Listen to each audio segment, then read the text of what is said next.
Good morning students.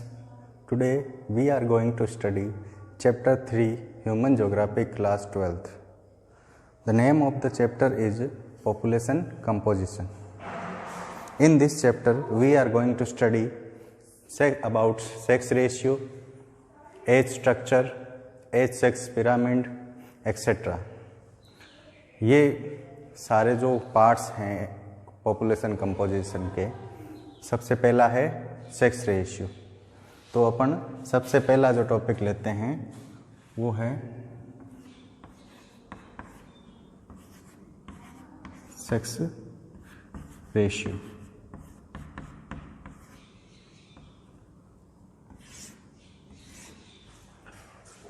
What is sex ratio? Sex ratio क्या है? Sex ratio किसी population में फीमेल और मेल के रेशियो को शो करता है। तो एक तरह से इसकी डेफिनेशन अब अगर हम बनाएं तो क्या बनेगी? Sex ratio is a ratio between number of females and male in a country. Sex ratio क्या है? मेल और फीमेल जो पॉपुलेशन है उसके बीच का रेशियो है, अनुपात है। ठीक है, तो सेक्स रेशियो कैलकुलेट क्यों किया जाता है?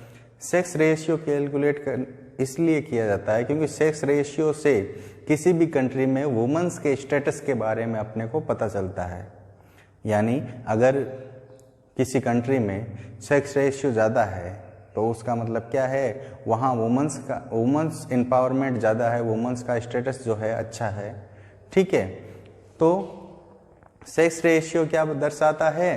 किसी कंट्री में फीमेल और मेल पॉपुलेशन का जो रेशियो उसको प्रदर्शित करता है। अब जो सेक्स रेशियो है वो कैलकुलेट कैसे किया जाता है?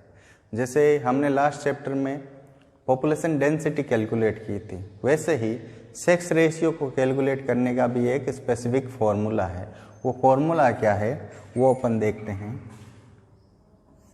फॉर्मूला है females upon male multiplied by 1000।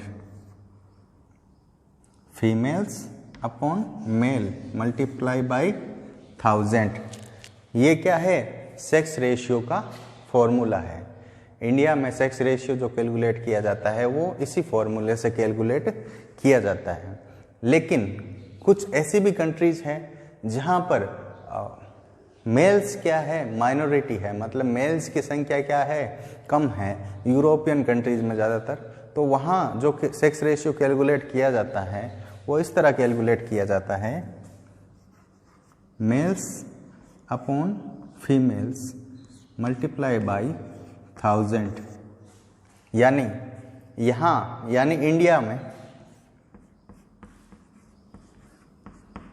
India और ज़्यादातर कंट्रीज़ में जो सेक्स रेशियो कैलकुलेट किया जाता है वो कैसे कैलकुलेट किया जाता है? Females upon male multiply by 1000। क्यों? क्योंकि यहाँ पर मेल्स की संख्या ज़्यादा और फीमेल्स की कम है। लेकिन ऐसी कंट्रीज जहाँ पर फीमेल्स ज़्यादा है वहाँ पर males upon female multiply by 1000। यानी इसमें क्या है? फीमेल्स ज़्यादा और मेल कम है। एक एग्जाम्पल से अपन सेक्स रेशियो कैलकुलेट करने की कोशिश करते हैं। मान लो कोई इंडिया में किसी जगह पर मेल्स तो है फीमेल्स तो है 80,000। ठीक है, और मेल्स क्या है? 1 लाख। मल्टीप्लाई बाई क्या हो जाएगा? 1000। अब कैलकुलेट करो इसे। 3 से 3 काट दिए, 2 0 से 2 0 कट गए, पीछे क्या रहा? 800। तो 800 क्या हो गया कि उस जगह का क्या हो गया? सेक्स रेशियो हो गया।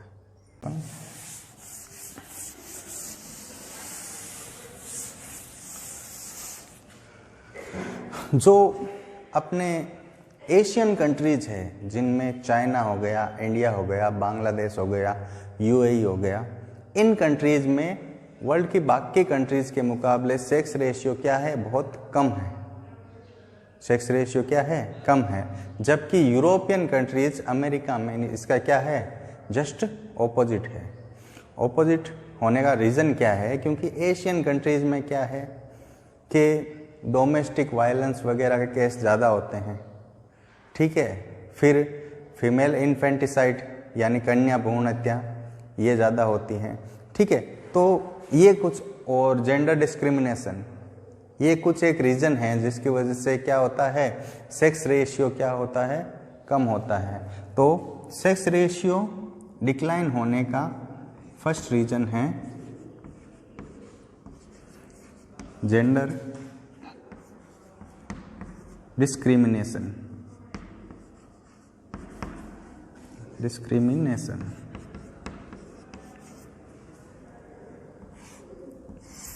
जेंडर डिस्क्रिमिनेशन मतलब लिंग भेदभाव, यानी अपने इंडिया में भी ज़्यादातर जगहों पर क्या होता है कि किसी फैमिली में लड़की से ज़्यादा लड़के को प्रायोरिटी दी जाती है। बहुत से ऐसी फैमिलीज है जहाँ पर क्या होता है, लड़कियों को कम प्रायोरिटी दी जाती है और लड़कों को प्रायोरिटी ज़्यादा दी जाती है। ग्रामीण इलाकों में, रूरल एरियाज में ज़्यादा होता है, वहाँ पर एजुकेशन ओनली लड़कों को दी जाती है, यानी बॉयज़ को एजुकेशन दी जाती है, लड़कियों को एजुकेशन भी नहीं दी जाती। रीज़न है सेक्स रेशियो कम होने का, वो है domestic violence.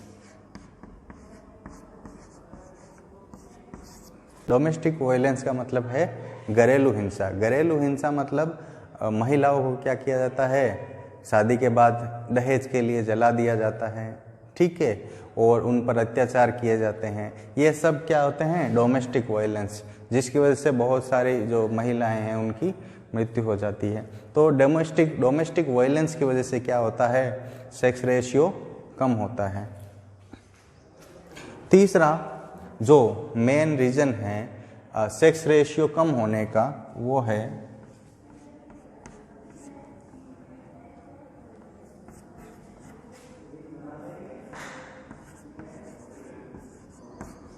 Female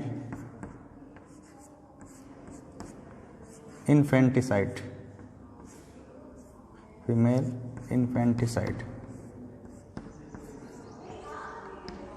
female infanticide means कि जो कन्या भ्रूण हत्या है। फीमेल इन्फेंटिसाइड का मतलब क्या है, कन्या भ्रूण हत्या, मतलब जो गर्ल्स बेबी होती है, ठीक है, मतलब उनको, जैसे आजकल बहुत सारी ऐसी मशीनें हैं जिनसे पहले ही पता चल जाता है कि, मतलब जब प्रेगनेंसी होती है उसी टाइम पता चल जाता है कि जो बच्चा है वो मेल है या फीमेल, यानी लड़का है या लड़की है। तो जब पता चलता है उनको कि ये लड़की है तो वो क्या करवा देते हैं, अबॉर्शन करवा देते हैं। तो इनसे क्या हो रहा है, सेक्स रेशियो है वो कम हो रहा है, क्योंकि जो लड़कियां हैं उनको पैदा होने से पहले ही क्या कर दिया जाता है, मार दिया जाता है। इस वजह से सेक्स रेशियो अपने इंडिया में कम है। तो ये 3 रीजन थे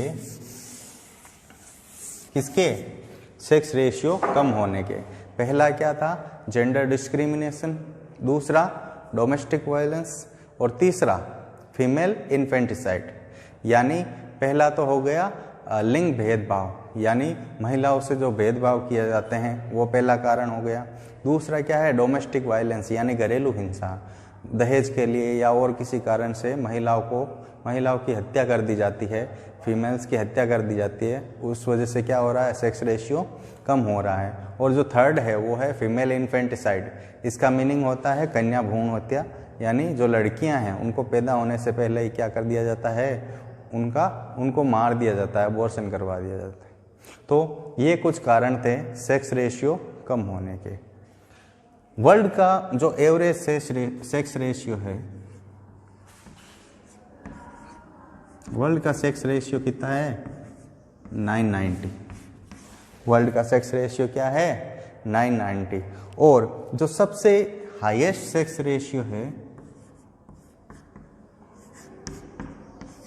वो है लाटविया का, कितना है, 1187, यानी 1187। ये है वर्ल्ड में हाईएस्ट सेक्स रेशियो, और जो लोवेस्ट सेक्स रेशियो है वो है यूएई में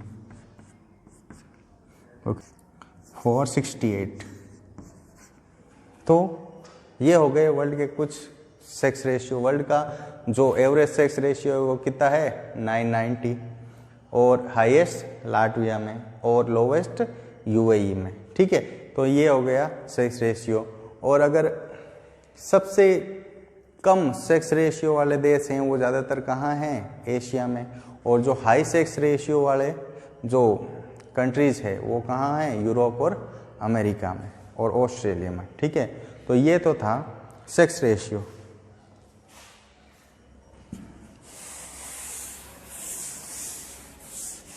वैसे अपने इंडिया में तो क्या होता है कि ज़्यादातर जो सेक्स रेशियो है, एवरेज अगर स्टेट्स का लेवें तो सेक्स रेशियो है उसमें जो फीमेल्स हैं वो कम हैं, लेकिन यूरोपियन कंट्रीज़ में क्या है, जो मेल्स है वो माइनॉरिटी है, यानी वहाँ पर क्या है, मेल्स कम हैं। क्यों, उसका भी एक रीज़न है, क्योंकि वहाँ पर मेल ओरिएंटेड माइग्रेशन ज़्यादा होता है, मतलब मेल्स जो है माइग्रेशन ज़्यादा करते हैं। इस वजह से वहाँ क्या होता है, सेक्स रेशियो यानी जो फीमेल्स हैं वो तो ज़्यादा है और मेल्स क्या है, कम है।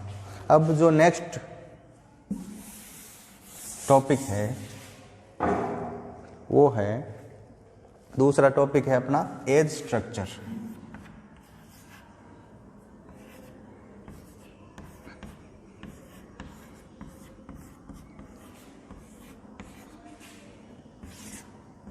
ठीक है, एज स्ट्रक्चर क्या रिप्रेजेंट करता है, age structure represent the number of people, age structure represent the number of people in different age group. यानी एज स्ट्रक्चर से अपने को क्या पता चलता है कि वह अपनी जो पॉपुलेशन है कंट्री की, ठीक है, उसमें किस एज ग्रुप में कितने लोग हैं, यानी अलग अलग एज ग्रुप बनाए गए हैं। उन एज ग्रुप में से कौन से एज ग्रुप में ज़्यादा पॉपुलेशन है और कौन से एज ग्रुप में कम पॉपुलेशन है। ठीक है, फॉर एग्जांपल अगर किसी कंट्री में 15 टू 59 ईयर्स, ठीक है, इस एज ग्रुप में अगर पॉपुलेशन क्या है, ज़्यादा है, इस एज ग्रुप में अगर पॉपुलेशन ज़्यादा है तो उस कंट्री के डेवलपमेंट के चांसेस ज़्यादा होंगे। क्यों, उसका रीज़न ये है क्योंकि ये एज ग्रुप जो है 15 टू 59 वाला, इसे वर्किंग एज ग्रुप कहते हैं। वर्किंग एज ग्रुप मतलब 15 यानी अपने एक सेकेंडरी एजुकेशन के बाद जो गवर्नमेंट जॉब्स है उसमें अपन लग सकते हैं, मतलब 15 के बाद आदमी काम करना स्टार्ट कर सकता है। ठीक है, और 59 आते आते वो क्या हो जाता है, 59 टू 60 वो रिटायर हो जाता है। तो ये एज ग्रुप क्या है, वर्किंग एज ग्रुप, यानी जो सबसे ज़्यादा वर्किंग जो लोग हैं, ठीक है, वो इसी एज ग्रुप में होते हैं। इसके अलावा दो एज ग्रुप और है, एक तो है 0 टू 14, ठीक है, और एक है 60 अबोव। ये 3 एज ग्रुप हैं। ठीक है, इस एज ग्रुप का ज़्यादा होने का मतलब क्या है, इस एज ग्रुप में क्या होती है, वर्किंग पॉपुलेशन।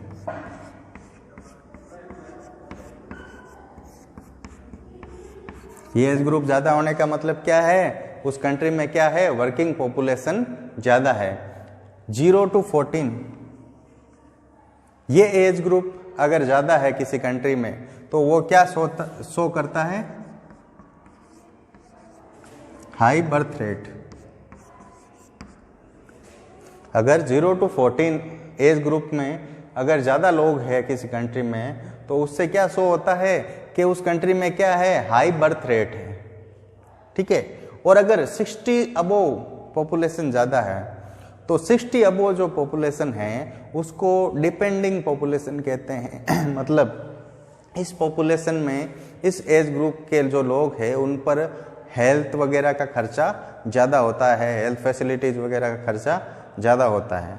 ठीक है, तो ये डिफरेंट एज ग्रुप हैं। इसको वर्किंग एज ग्रुप बोलते हैं, इन दोनों को क्या बोलते हैं, डिपेंडिंग एज ग्रुप। यानी ये क्या करते हैं, ये दोनों एज ग्रुप इस एज ग्रुप पर डिपेंड करते हैं। ठीक है, तो ये है एज स्ट्रक्चर।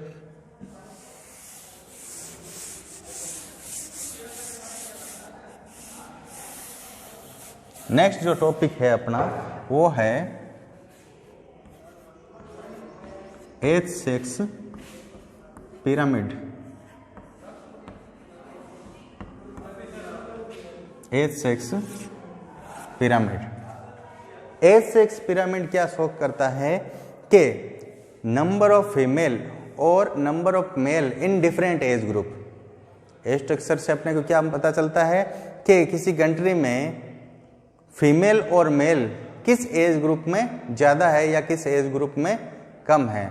यानी कि ये शो करता है कि भाई डिफरेंट एज ग्रुप में हैं, उनमें किसका सेक्स रेशियो ज़्यादा है और किसका कम है। ठीक है, तो एज सेक्स पिरामिड में क्या होता है, ये कैसे बनाया जाता है, उसका एक अपन डायग्राम बनाते हैं।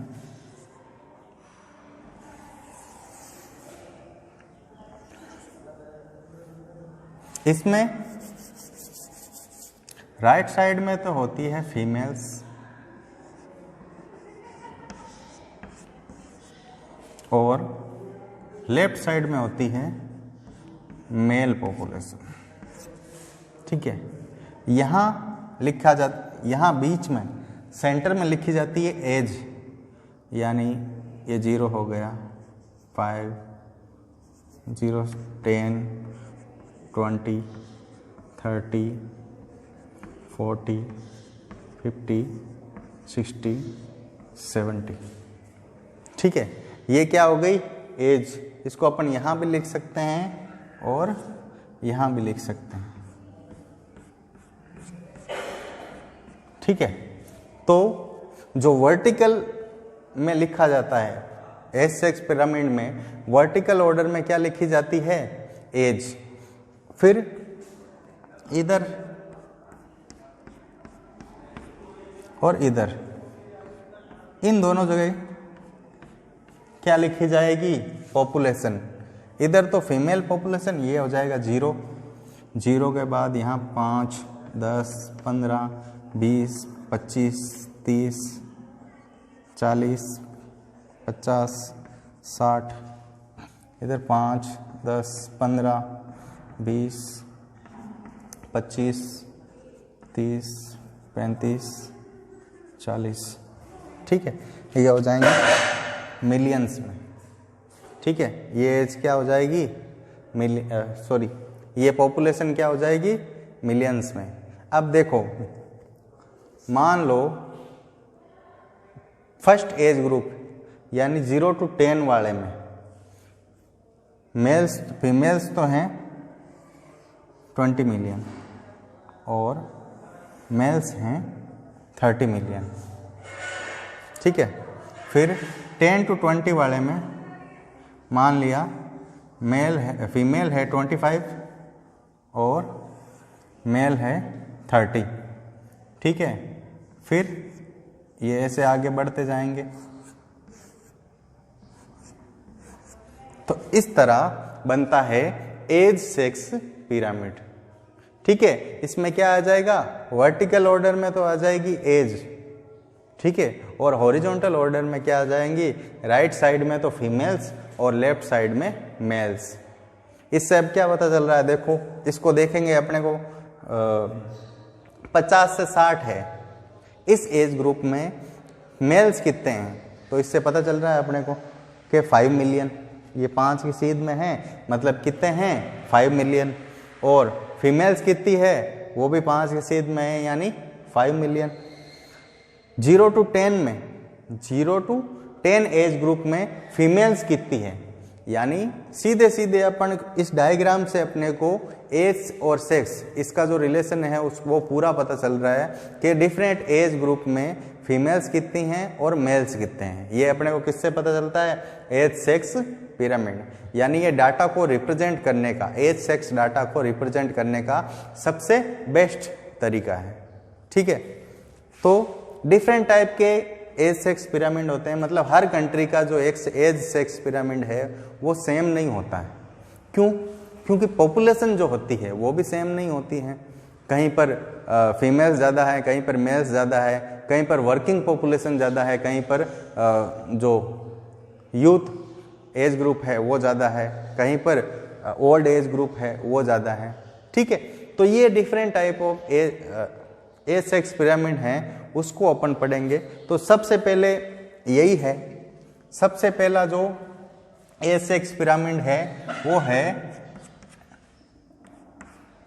Expanding population. Expanding population, expanding population है। एक्सपेंडिंग पॉपुलेशन का पिरामिड कैसा होता है? ट्रायंगुलर शेप में। ट्रायंगुलर शेप मतलब देखो ये शेप बन रहा है ना, ट्रायंगुलर। एक्सपेंडिंग पॉपुलेशन यानी जिस कंट्रीज में पॉपुलेशन क्या हो रही है? बढ़ रही है, तो उसका एज सेक्स पिरामिड कैसा होगा? बॉटम से थोड़ा चौड़ा होगा, ठीक है, और ऊपर से थोड़ा, मतलब इसमें जो लोअर एज ग्रुप है वहां पर पॉपुलेशन क्या होगी? ज़्यादा होगी, और हायर एज ग्रुप है वहां पर पॉपुलेशन क्या होगी? कम होगी। तो ये एक तरह से किस शेप में होगा? Triangular shape. यानी जो इंडिया है, चाइना है, बांग्लादेश है, ठीक है, इनका जो एज सेक्स पिरामिड होगा वो किस शेप में होगा? ट्रायंगुलर शेप में। ठीक है, नेक्स्ट जो पॉपुलेशन टाइप आती है वो है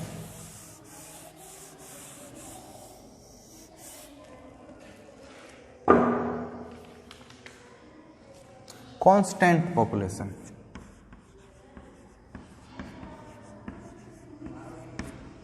कांस्टेंट पॉपुलेशन का जो एज सेक्स पिरामिड होता है वो कैसा होता है? वो बेल शेप में होता है।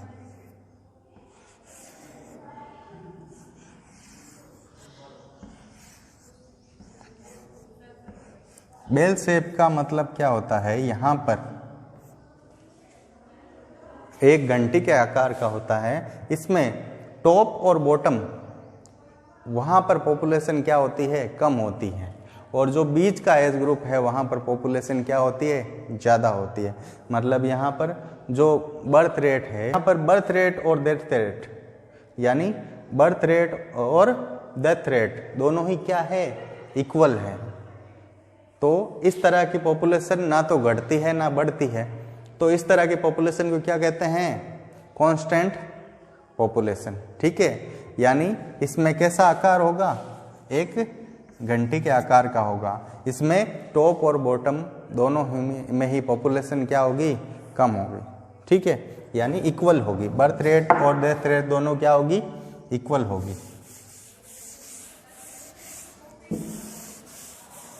जो third type of population pyramid है, जैसे ये कांस्टेंट पॉपुलेशन का एग्जांपल यूएसए है, ठीक है। फिर जो थर्ड है वो है डिक्लाइनिंग पॉपुलेशन।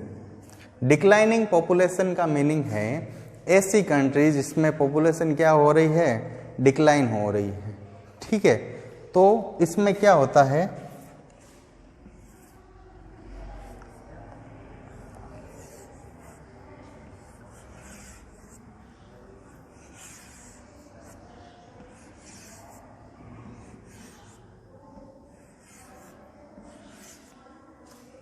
इसमें बर्थ रेट जो क्या होती है? बर्थ रेट लो होती है। ऐसा ज़्यादातर डेवलप्ड कंट्रीज का पिरामिड होता है। इसमें क्या होता है? बर्थ रेट तो होती है लो, ठीक है, और नैरो बेस और टेपर टॉप, यानी इसका बेस नैरो होता है। बेस मतलब नीचे का जो एरिया जो बर्थ को रिप्रेजेंट करता है वो तो क्या होता है? नैरो होता है। जो क्या शो करता है? इन कंट्रीज में क्या है? बर्थ रेट क्या है? एकदम से लो, और बाकी जो पूरा एज ग्रुप है उसमें जो पॉपुलेशन होती है वो ज़्यादा होती है। ठीक है, तो अब इसमें डिक्लाइनिंग पॉपुलेशन कैसे हुई? भाई जो पॉपुलेशन है, ठीक है, वो तो है, लेकिन जो नई पॉपुलेशन आ रही है उसकी संख्या क्या है, कम है। तो आगे जाकर उस कंट्री में क्या होगा, पॉपुलेशन डिक्लाइन हो जाएगी, यानी कम हो जाएगी, ठीक है, क्योंकि ऊपर जो एज ग्रुप वाले हैं, हाई एज ग्रुप वाले, वो आगे जाके मर जाएंगे, ठीक है, उनकी डेथ हो जाएगी। तो क्या होगा, एकदम से पॉपुलेशन है वो कम हो जाएगी। तो इसे ही कहते हैं डिक्लाइनिंग पॉपुलेशन। और इसी से जुड़ा हुआ एक और वर्ड है जिसे अपन लिखते हैं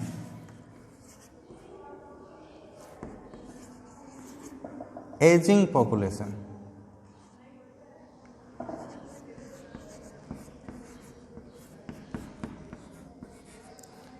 एजिंग पॉपुलेशन का मीनिंग है जो अपना ये डिक्लाइनिंग पॉपुलेशन वाला जो पिरामिड है उसमें क्या शो हो रहा है, जो नए बर्थ है वो तो कम हो रहे हैं, लेकिन उसके ऊपर वाले वो है जो पॉपुलेशन है उसके ज़्यादा एज वाली पॉपुलेशन है वो क्या है, ज़्यादा है।